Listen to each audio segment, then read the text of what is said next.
good morning, guys.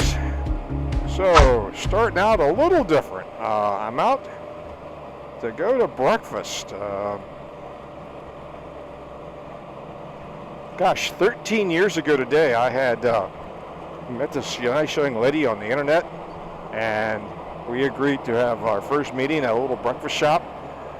And, well, to be honest, we do it every year now. Every year on the anniversary of that meeting, we go to the same little restaurant and we have breakfast. And so that's where I'm out to today. It was, as you can imagine, the young lady made quite an impression on me 13 years ago. So,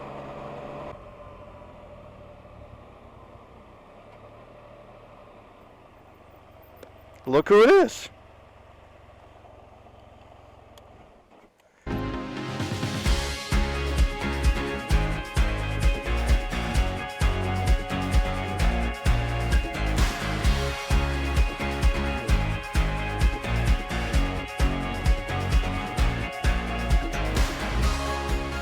So what do you remember from 13 years ago? I remember the night before I had dinner with some coworkers at the real estate office, and I told them how I was going to have a blind date the next morning, which was Saturday. I remember driving back, because it's a long drive from here to where I was living. Mm-hmm. All I kept saying to myself was, wow. Wow. What about you? I just remember that we spent 2 hours over breakfast, which is a long time to eat an omelet, mm-hmm. And that it was just very comfortable conversation, and about halfway through I just had this sense that, oh, I like this man. Maybe I should give him a chance, because I had gone into it with zero expectations, which was a gift actually, because it just helped me be relaxed and my authentic self, I think. But I remember later that day we had a family get-together. It was my sister's 50th birthday, and so we all went out to dinner in Yorktown. And I remember just casually mentioning that I had met someone new, you know, and I'm not even sure that they expressed interest, you know. It's just funny. It's just funny how Probably things... almost like I got new tires in my car. Yeah, something like that, I guess. But 13 years ago. Just curious, what's this? Well, there's a story here. Okay. Well, first of all, we have a small YouTube channel. I gotcha, cool. 13 years ago today, we met here on a blind date for breakfast on Match.com. Cool. Yeah. And so every year on the anniversary, of course we come here more often than that, yeah. But we come here every day on our anniversary, every year on our anniversary, to have breakfast and have the same meal. That's so cute. Was this Beckett's or Eddie's when you? It was Beckett's. It was Beckett's, okay. Yeah. But who knew what that omelet was going to lead to? Oh, we've been married. Cool story. We've been married 11 years now. So you kind of just videotaped and put it on your YouTube channel? Right. We have it's a travel channel. And yeah. Well, you know that internet dating stuff never works. Can't believe it's, gosh, been 13 years. You know, and 20 years ago, if I had talked to myself and I said, where do you see yourself in 20 years from now, in the year 2020? I would have thought I'd been still flying airplanes regularly with a successful aviation business. Never would have anticipated the events of 2004. There's an old saying that if you ever want to hear God laugh, tell him about your plans. And that's so true. But it's not to say that I'm disappointed in the way things turned out. You know, you have to improvise, adapt, overcome, regroup. So I'm quite happy with the way things turned out overall. You know, my Spyder has replaced my airplane, and it's cheaper to maintain than an airplane, I tell you that. And it stays in my garage where my airplane had to stay at the airport. So, you know, and life is sweet. Life is sweet. I have a woman who really, you know, embraced the idea of motorcycle travel as I did, but at the same time, and well, And this channel is the end result. So I'm out running some errands. Got to pick up my vehicle from the shop. I had a state inspection done to it. Virginia requires an annual state inspection. Then stop at the post office and stop by the dry cleaner, and then Mark and Katie are going to stop by and pay us a visit, which is nice. It's a odometer reading 102. I don't think it's quite that warm, but my Spyder's been sitting outside today in the sunlight. That's done. Just got to make arrangements to actually pick up the vehicle. They, because of the COVID thing, they're closing early. So went ahead and got there before they closed today and paid the bill. And they got off easy this time. I didn't require any maintenance. I've still got some preventative maintenance to do on the old vehicle, but it can wait. Nothing to cause any danger. All right. So I stepped out of the house. I saw the thermometer reading very high, and now we got a heat advisory going on. So I said, well, that's hot. Even though I'm just going to go up to the store, I even thought, well, maybe I won't wear a motorcycle jacket. I said, well, yes, you are. So I decided I'll go ahead and throw on the cooling vest, give it a good soaking, and once you stop moving and the evaporation stops, it starts to heat up. But once you get going again, you get some air across it, starts cooling. So recently we had a question on the comments section of one of our videos that asked for a little bit of a detailed explanation to what all the buttons and selectors do in the cockpit area of the Can-Am Spyder. And I wish I could find the comment to give you credit for that, but for the life of me, I can't. So I'm sorry. I need to do a better job of keeping track of that. So I'm going to give you a little bit of a tour of the cockpit from the driver's perspective. Now this is specifically for the 2014, a little bit of a thunder there, 2014 RT SE6 limited edition. So let me talk about that. 2014 has the 1330cc engine. From that point up to currently, they use the 1330. And SE means it has the it's electronic semi-automatic transmission, which we'll talk about more in a minute. And the 6 means it's a 6-speed transmission. And the limited means it has extra accessories that come standard with this model RT. Your RT, our Spyder, may vary. So we'll start with, at the top, literally, these are some aftermarket pouches that I use when traveling. I'll keep things like some lip balm in there, a snack, my sunglasses, a wheel chock if I'm on very steep terrain, and I don't necessarily want to trust just the park brake for that. On the right side and the left side, I have shoes for my GoPro, and I have the GoPro housing there, and they're mounted to the side view mirrors. I've never had a problem with one even coming loose. The adhesive that GoPro uses is pretty good. So then we move down, we have in the center the digital display, and we'll get to that more in detail in a moment.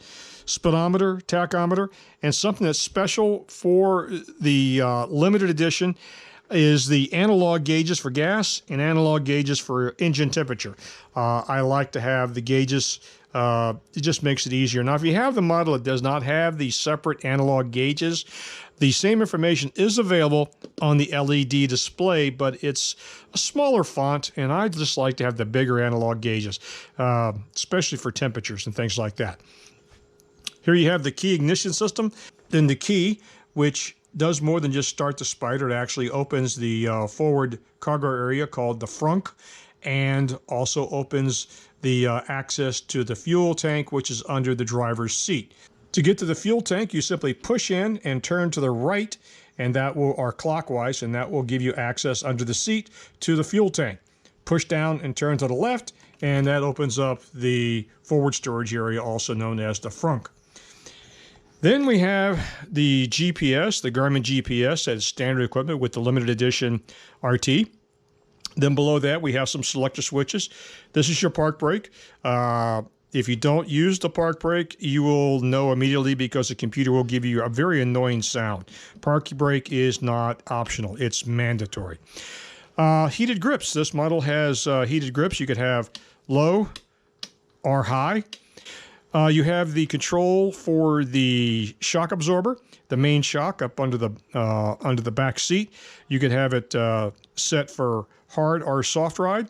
And then you have fog lights. This particular model has the fog lights. And this is fog lights on, fog lights off. Then over to the right, you have your four-way hazard flashers, your emergency engine cutoff switch, your cruise control, which was left on from the last time. I don't know who did that, but they should be reprimanded. And it operates pretty much like a car. To set it, you push down. To deaccelerate, you just hold it down. To resume to resume and to accelerate, you push up. This is your start button down here. And then just like any other motorcycle, you have the twist throttle linkage. And over here I have the RAM mount for my cell phone. And normally when I travel, I have an analog wristwatch I put right here. But actually I have the same wristwatch on today because I was bicycling. My cup holder. This is the reverse button here. And to actually put the vehicle in reverse, I'll show you as we get through into the powered on demonstration. You push the shifter, which has the downshift button and the reverse button simultaneously, and it goes into reverse. You have your high beam and low beam selector for your headlights, turn signals, horn, windshield control. Now the SE6 has the semi-automatic transmission, which has no clutch control. You simply maintain your power setting, and when you want to shift up, you simply push the selector, it upshifts, and it will downshift by itself when deaccelerating. If you wish to manually downshift, if you're in mountainous terrain or you just want to get some more power as you're trying to pass somebody, hit the downshift selector, which is behind the shifter. Then we have the mode control buttons. These buttons here control pretty much everything on the LED display. There is even a push-to-talk switch, but to be honest with you, it's designed and primarily used for the hardwired intercom system, which we have never used, so I actually had to look to make sure exactly where it was at. That's pretty much the layout of the cockpit. Now let's go through the starting sequence. Starting sequence is pretty simple. Key in on position, the onboard computer goes through a self-diagnostic and check. And then you're waiting for the display to come up. Before operating, read the safety card above, then press the mode button. This is the safety card, which you're supposed to read every single time you start the Spyder. This simply tells you that the Spyder is a different type of vehicle than typical motorcycles, and you should be familiar with all the differences. And once you've read that, or you want to acknowledge that you understand that, you press the mode button, and then that display goes out. Turn off switch. Make sure your emergency turn off switch is not on. Then you can actually hear the fuel pump. I believe it's the fuel pump that makes that sound. Put your foot on the brake pedal and press the start button. Now I'm inside the garage, but the back of the Spyder and the exhaust is pointed out, so I'm not going to give myself carbon monoxide poisoning. This powers the windshield. Windshield up, windshield down.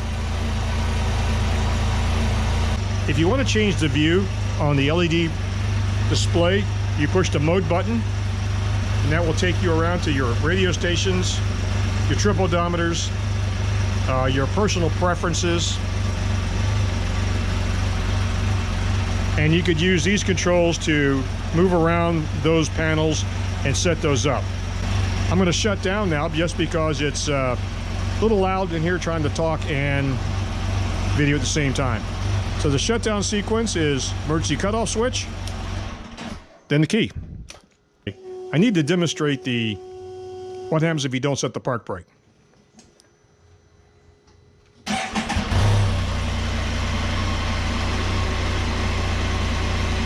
And while the engine's running, you'll have the park brake indication here. You simply flip the switch, the LED goes off. Now, if you decide to shut down without setting the park brake, you'll get a very annoying sound. So you got to turn the key back on, push the park brake, and then key off. And the shutdown sequence is pretty simple. The emergency cutoff switch, followed by the key, of course, after you set your parking brake. You know, on the surface, it may seem like there's a lot of things to do before you actually start and operate the Spyder. Not really. The mode selector buttons right here. Once you get into those, if you want to change your radio stations, and to be honest with you, I never use the onboard radio. I use earbuds, and I dial into my Sirius XM satellite app on my phone and listen to satellite music. So I don't use the broadcast radio. The other ones to set your personal preferences, kilometers, miles per hour, gallons and liters, and that sort of thing. And once you set those, you never really use those. So, you know, pretty much these buttons here I may use if I want to set the trip odometers, but that's it. And to demonstrate how you get access to the fuel tank, push in, turn to the right, you hear a click, then you lift the seat, and there's your fuel gate, and there's your fuel tank. The oil dipsticks on the right-hand side, and your brake reservoirs are right there. I keep some paper towels there so I can easily check my oil level if at a gas station and I can't find any paper towels there. And then to open the forward storage area, key in, push in, turn to the right, you hear a click, then just lift up. And it gives you access to the forward storage area, and to secure it, and it's secured. Now Miriam has several sets of controls to the right and to the left. And this is for Miriam's hand warmers. These hand grips are heated, and she can control the temperature or turn them off, independent of my system. And she can control her own audio. But to be honest with you, we never use that capability. So it's easy to think there's a lot going on here in this Spyder and there's too many things to do. To be perfectly candid, you simply start it, turn the key on, power on switch, acknowledge the safety protocols, then start it, throttle, gear shift, turn selector. That's pretty much it. Well guys, that's going to be about it for today's video. I hope you enjoyed it. I would go for a ride and demonstrate some other characteristics and talk about those, but it's going to rain. Got some thunder going on in the area, and I think I'll just stay home and stay dry. So, till next time, thanks for watching. Catch you guys later.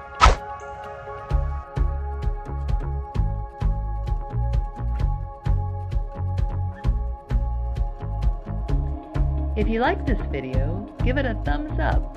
If you don't like it, give it a thumbs down. And don't forget to subscribe. Feel free to leave a comment below.